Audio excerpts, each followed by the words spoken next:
Hi there guys and welcome back to episode 8 of Pints and Pundits. I'm the Peaky Pundit, this is Pav, and in today's show we're going to be previewing United's pre-season so far, looking back at all of the games, also taking a look at the transfer updates, Harry Maguire, Lukaku, Bruno Fernandes and much more, taking on the viewers' questions and ending today's show as we always do on the weekly trivia, Pav versus Peaky, currently 4-3 in the run-ins. Let's go.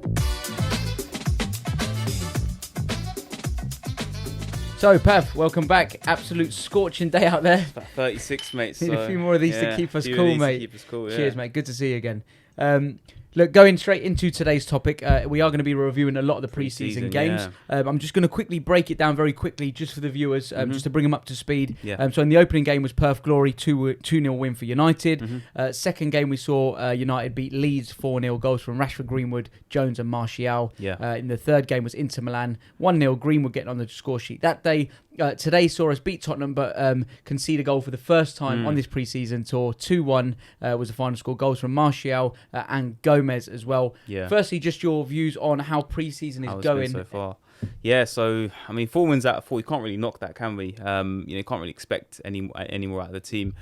One of the most interesting things I've found is the pressing game, which we're going to talk in a little while. But, I mean, Ollie's been very experimental with his starting 11, hasn't he? He has. Like, he's chopped it and changed it. The first 2 games, we saw the team change the full 11 at half-time, which was expected. In his press conference, he was very open and said each game is like a stepping stone as we get closer to the start of the new season. The Inter game, that starting 11 we thought that would pretty much be the bulk of the starting lineup for the opener against Chelsea. We were expecting to see probably similar to that starting 11 today against Spurs, but he switched it up completely again. Yeah, I mean, we're fresh off the Spurs game, so it's still kind of in our minds right now. But, yeah, I mean, I was expecting a team that was going to play for a good 60 minutes, 65 minutes and get a bit more bedded in, similar to the Inter Milan game. But he really mixed it up in terms of the players featuring, I mean, like Smalling and Rojo starting. As a centre-back pair, you would never put them two together, would you? Wouldn't be my combo. I don't see that combo ever really playing together, in the league, even like in a cup game. I don't see that happening. So to see that in pre-season game against Spurs, which is probably our toughest challenge to date, was interesting from Ollie. But I think there's definitely a core group of players there that we've seen so far in the past 4 games that I think Ollie will be relying on. To name some names, I'll say obviously Aaron Wan-Bissaka is definitely one of them. Yeah. One dilemma Ollie's going to have is number 9. Is he going to go Martial or Rashford? But one of the other tactics we've seen, he's open to interchanging the top 4 players. We've seen James, Greenwood, Martial, Rashford, Lingard, all playing many different positions across that front line. So it's going to be, there's a lot of food for thought for Ollie. Do you think that's a good headache to have? Whereas before we would, have the man who's playing up top with the 2 wingers and the opposition kind of knew how we set up and it was quite predictable and easy to read, whereas now we have got them options during the game, 15-20 minutes in or whatever stage in the game, he can have them plays interlinking and swapping positions, and it poses something. We're asking the question of the opposition, do you think he's relishing having that back available to him, or back available to United, whoever was the manager? Yeah, I mean, having that kind of dynamic approach and options as well. I mean, one of the things we both noted as well, during our live watch-alongs, was that maybe he's trying to emulate what Man City and Liverpool are trying to do with, you don't know who that top front line is going to be every game, and they're interchanging every game. So it might be Martial one week, it might be Rashford the next week, but that's just going to be the game plan moving forward. You said, obviously, he might potentially be looking at how City and Liverpool perform and modelling our team now and rebuilding it quite similar to how they're sort of playing football. Some fans who are watching this might come into the comment section and say, look, we don't want to copy them, guys, we're our own club, we've got to have our own identity. But look, clearly, whatever them 2 clubs are doing are working. It's successful. Yeah. They're dominating at the moment in English football, both of them. And I imagine it'll be the same 2 clubs competing for the title next year. Is that just a way of the game these days? It has changed from playing the traditional 4-4-2 and getting the ball wide and whatnot. It's ever changing. I mean, we've seen so many different styles of football over the years, and this whole pressing game and the quick passing and the interchanging play, that's what's trending right now. In terms of actual formations, from what we've seen from the past 4 games, it's been pretty much a 4-2-3-1, hasn't it? Yeah. There's one player in particular as well during these first sort of 4 games who I've looked at, and it almost seems as though he's come out of his shell really and kind of looking to make a bit of a mark on the team. Victor Lindelof. Okay. What have you made of him so far during pre-season? Yeah, impressed. He's got that that name of the Iceman, Mr. Cool, and he's shown that he hasn't really been tested yet. Obviously, we've conceded a goal today, but that was kind of a deflection. Obviously, it wasn't a defensive error. Let's say. But he's looked assured. And one thing, I think it was in the Inter game, where he was pretty much screaming and shouting at players to get in line, stay in position. To see that, firstly, out of him is good, but to see that in pre-season where it's not really competitive games, he's looking like he wants to nail down that centre-back position. And you know what, Peaky? I think he's going to as well. You think he's going to really make it his own? Look, another defender who almost makes me forget about the torrid time without a proper right-back and how hard it has been. Aaron Wan-Bissaka, he's come. Oh mate, absolute class. It's like the way he's come in is almost as though he's been, a youth team player. And he's come through the ranks and just seamlessly fitted into the first team. Like, what are your thoughts on him? You know what, Peaky? When Liverpool signed Virgil van Dijk, right, everyone looked at him and thought that fee is absolutely ridiculous. Why are they paying that for a centre back? A year later, he's the best centre back in the world. Yeah. I'm going to put it out there. I think this might happen with Wan-Bissaka. Everyone's saying 50 million right now. I think he's going to have one hell of a season for United at right back. He's going to be one of those unbeatable defenders. And we're going to be looking at him this time next season thinking 50 million pounds for Wan-Bissaka, absolute steal. Like we saw in the Inter game so many times. I think, about 8 or 9 times throughout that game.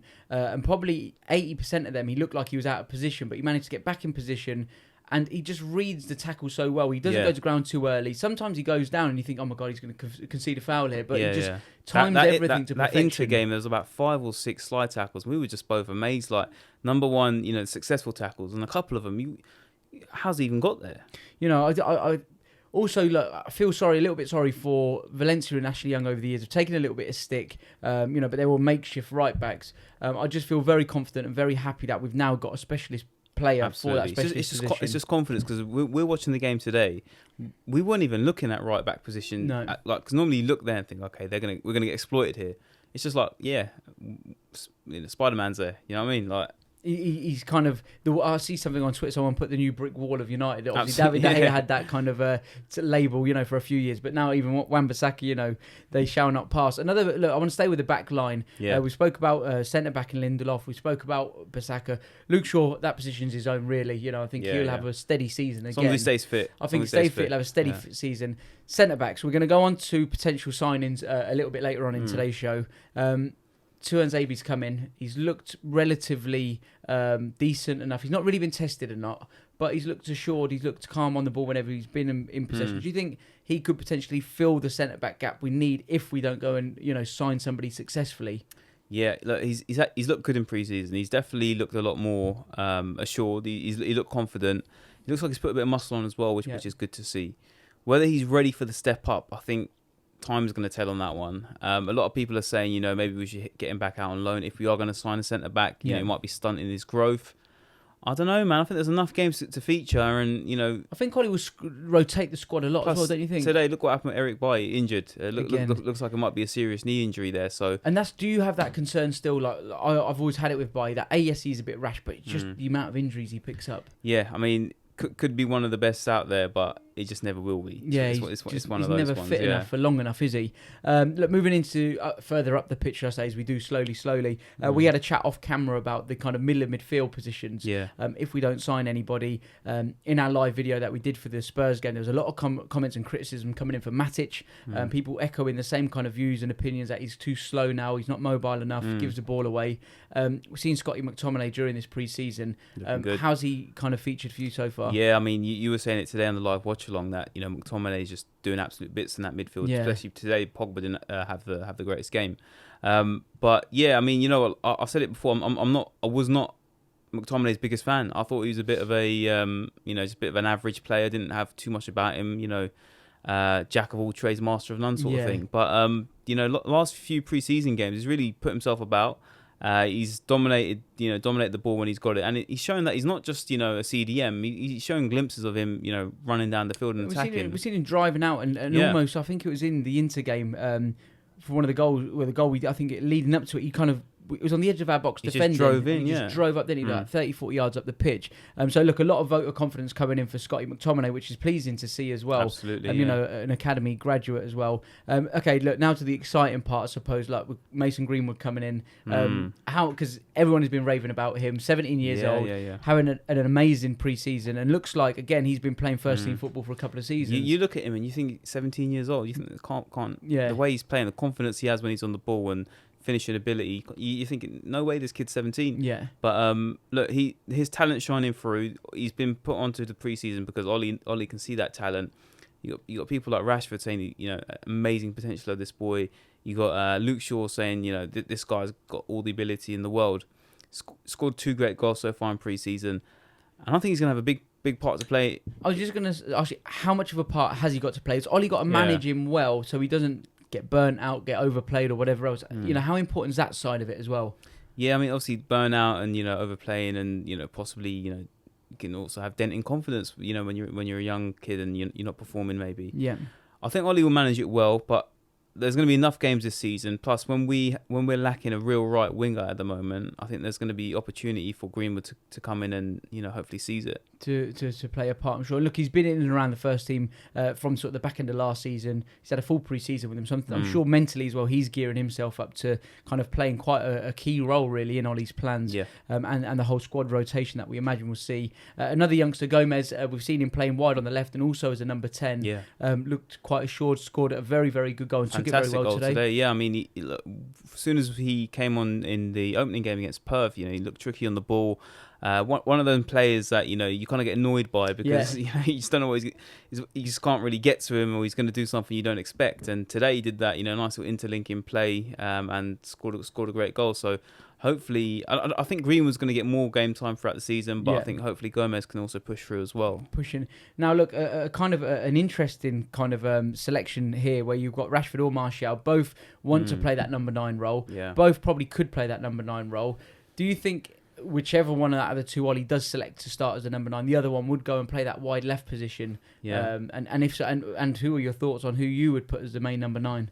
Who I put as a number 9? Obviously, Martial scored today and looked good, hit the post as well. Rashford didn't really do as much today. Yeah. Who would I have? That's a tough question. A couple games ago, I would have said Rashford. Today, I would have said Martial. I think it's time's going to tell. But I think for the Chelsea game, I won't be surprised if Rashford's starting up top. But as you mentioned earlier on in the show, there's the option there to kind of interlink and kind of swap and change it, almost pretty much seemingly as they need to. Look, building up, we're getting closer and closer to the Chelsea game, just over 2.5 weeks away. Any kind of idea on what your starting 11 or what Ollie's starting 11 is going to be? Should we try and roll through it, try and put 11 together? Let's try. So obviously we've got De Gea. De Gea in goal. So we've got some players who are going to be nailed on. So we've got De Gea, we've got Wan-Bissaka, we've got Luke Shaw, and I would probably put Lindelof in the nailed on category. I think he is. I think he picks himself. Okay, so then that leaves another centre back. So obviously, if we sign Maguire, it would be Maguire. Yeah. If we don't sign him, you've got Rojo, Smalling, Jones, if fit. I think he would probably go for or Tuanzebe as well in the mix. I think he'd probably go for Jones. You think he'll stick with either Jones or Smalling? No, Jones with Lindelof. Sorry, the question I was going to ask is, if it was Tuanzebe, for example, to come in and start that, I won't mind. What does that do then for Jones and Smalling? What does that tell them about kind of their position in the squad?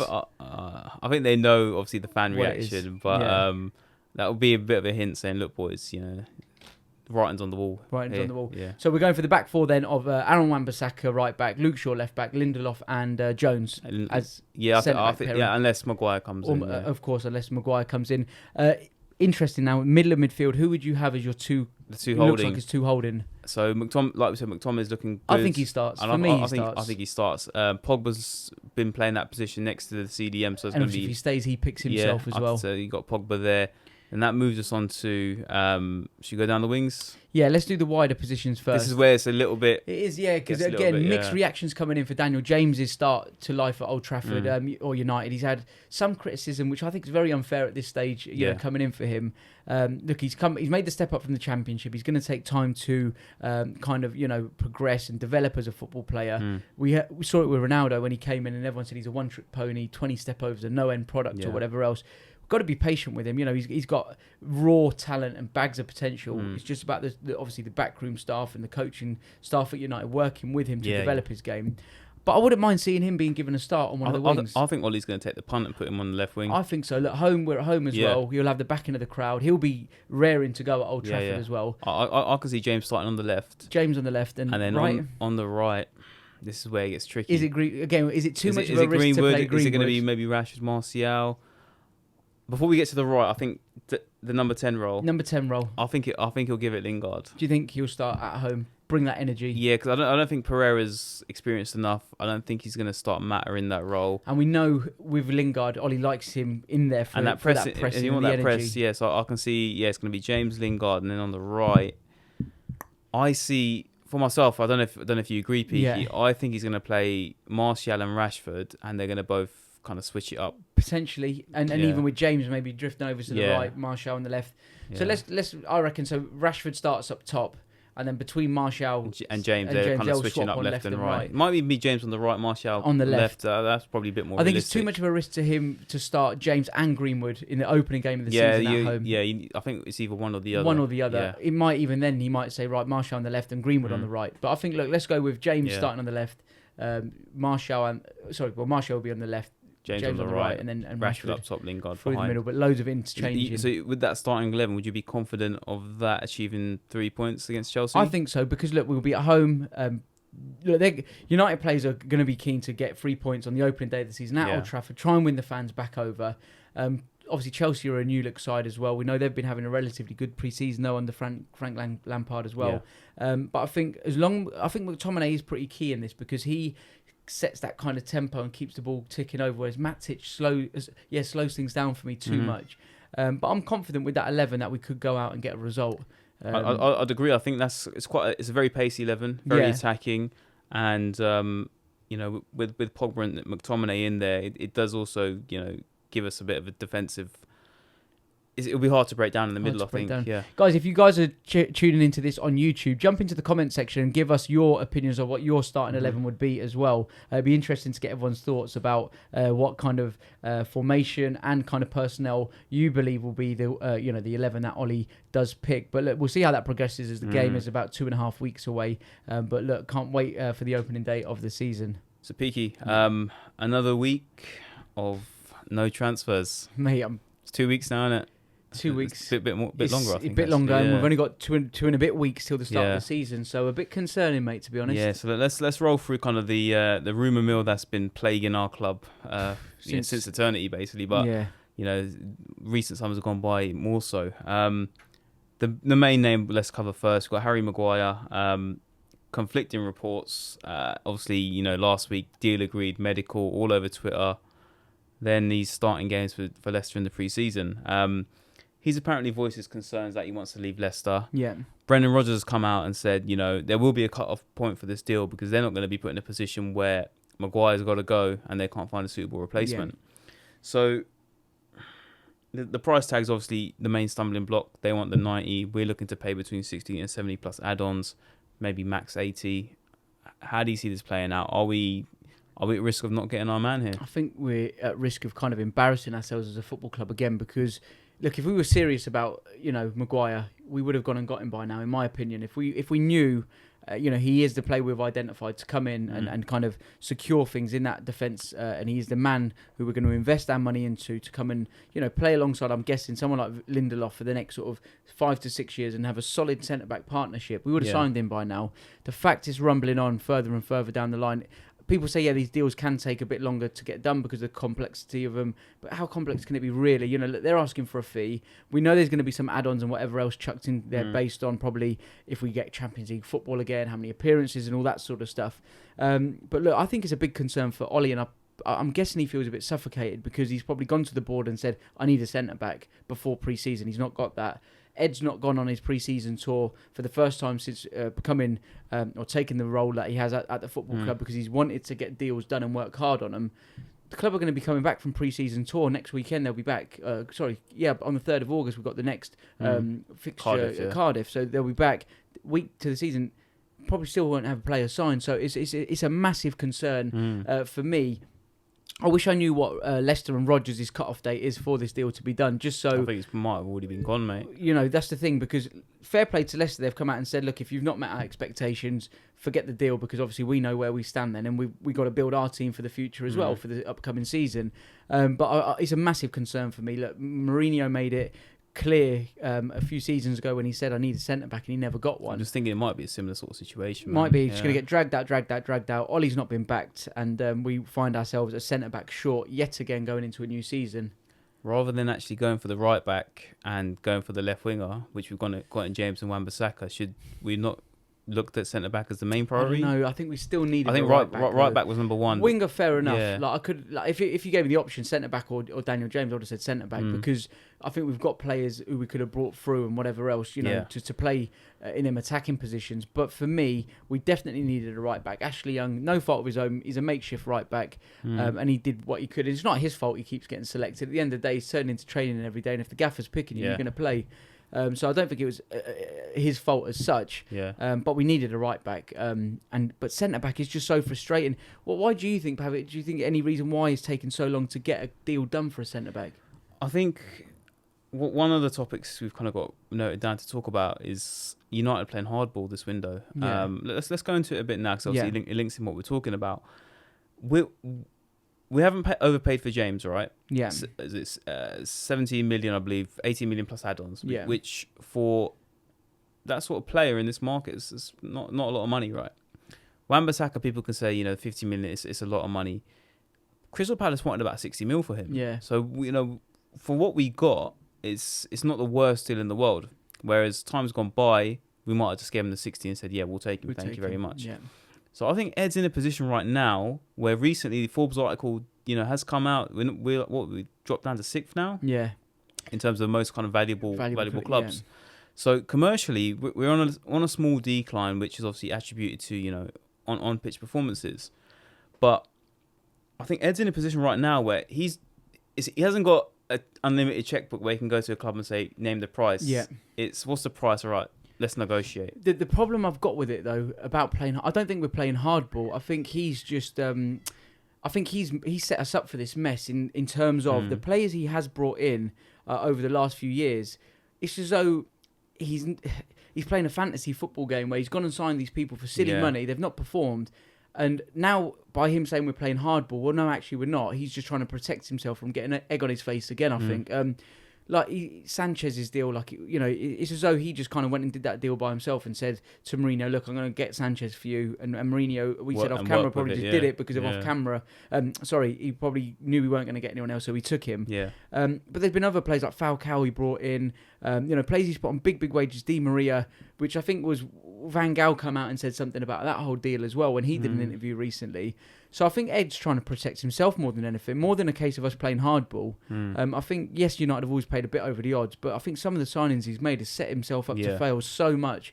He has no option but to not sign people, to get egg on his face again, because then he brings that pressure back on himself. Okay, so just wrapping up, Harry Maguire is start of August 11th. Is he going to be in a Man United shirt?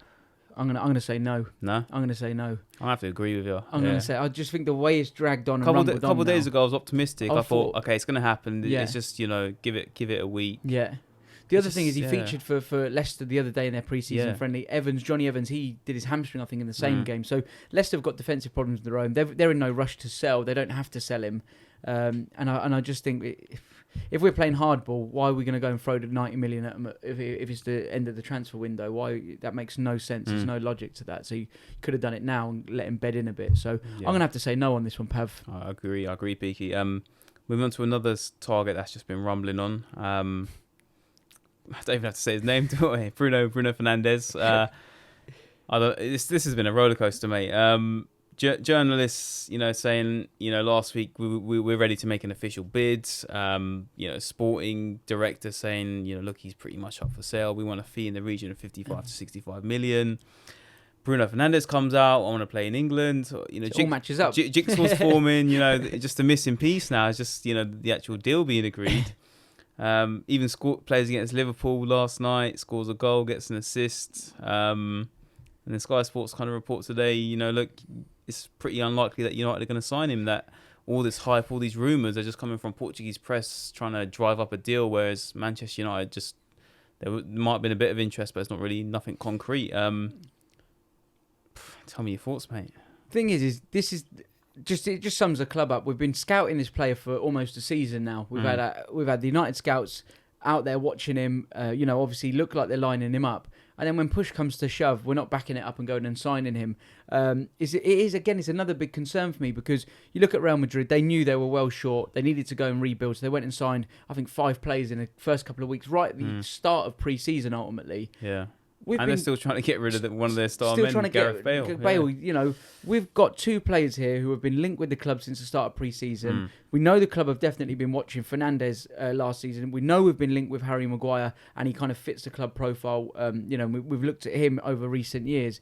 But the deals are no closer to getting done, and it can't be a case of hardball or you know, we don't want him. I think we would take anything we can get that's half decent at the minute. I think it's just Ed's inability to go and get deals done.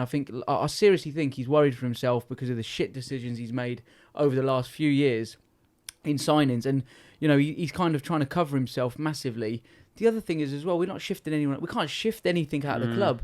We've got so much deadwood stock in the club, and we can't shift it. You look at our centre backs. You've got Rojo, Smalling, Jones. 3 of them that, for me, straight away could go out the door. You got Darmian still at the football club. Fuck, I forgot about him. Yeah, you got players at the club, but we can't shift them. No one wants them because of Ed's ridiculous negotiations have put them on a ridiculous wage for the kind of players they are. I just want to ride the contract, man. Ride the contracts out, and no other club is stupid enough to play very, very average players. And official pundit, if you're listening to this, mate, by the way, Phil Jones, how can you be talking that man up? He's awful. You know, no club wants him. No club will take him for the wages he's on. But the Fernandes thing, again, is just dragging on. For me, he's a perfect fit. He comes in, he's that link between midfield and attack. Number 10, perfect. Number 10, chips in with goals, assists, something we've been lacking. The problem is that we didn't even replace, or we haven't even replaced Ander Herrera yet. As a team, we weren't good enough with him in the team. He's left, and he was one of our best players, or one of the players who showed a bit of heart and grit. So we're setting ourselves up again to fail almost.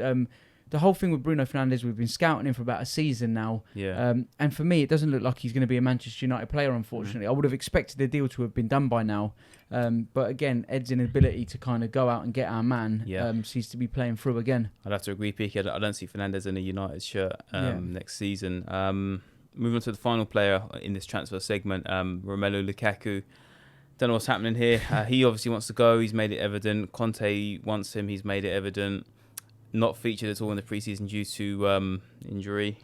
But tell me what's happening here, man. It's got to, mate. The deal's got to go through, surely. Like he's made his feelings clear that he doesn't want to be a Manchester United player. Fair enough to him. He's still gone on tour, and when he said he didn't want to be a United player, he did it in quite a respectable way, if there is such a way to do it. There was already friction between fans and him last season. Fans will get on his back all the time about not holding up the ball well or giving possession away. What's it going to be like next season if he's not having the best of games and the fans know his heart's not really in it? He wouldn't fit into that pressing game either. Nah, he's physically he's not fit enough to do that for us. He'll hold us up and hold us back, in that style of play. So for me, the deal will go through. We know Inter can sign players well towards the end of August. August 31st. August 31st. Premier League clubs can sell, So we can still sell to them. I think it will go through. I don't think Ollie would want a player who doesn't want to be there and hasn't featured in pre-season at all. So I think as long as we can get what we paid for him. Even I think, the more it goes on, I think even touch under 5-10 mil under, I think Ed would probably accept it, to be fair. Yeah. Well, that's the transfers. Time will tell. Hopefully Maguire, but not confident. We're still too short, aren't we? We know we are. We know we're still too short. I just don't want us to rush and go and sign someone like Longstaff, leading up to the last day of the season. I'm not even giving Longstaff any airtime on here. But you can see it happening. Yeah, I mean, Ed, if you watch him, come on, bro. Pull your socks up, mate. Pull your socks up. Right, guys, that is all we have got time for in this week's podcast. So thank you guys for tuning in once again. Next week, obviously, episode 9 will be out. If you've got any questions you would like us to feature on the show, leave it in the comments section of this video if you're watching on YouTube. Also, look out on the community page where Pav always posts bits and bobs about upcoming content that we're putting together. Also, if you get the chance, head over to Instagram. Give myself a follow at Peaky Pundit. Give Pav a follow at Pav_UTD. Send any direct messages you've got into our DMs, questions about content or anything you'd like us to feature. But look, we've enjoyed it again. Pav, thanks a lot again. It's been a pleasure. Absolutely looking forward to next week's. And we look forward to next week's. We'll catch you guys very soon. Thanks for checking out the latest video. Don't forget to click here for more of our great content and give us a subscribe.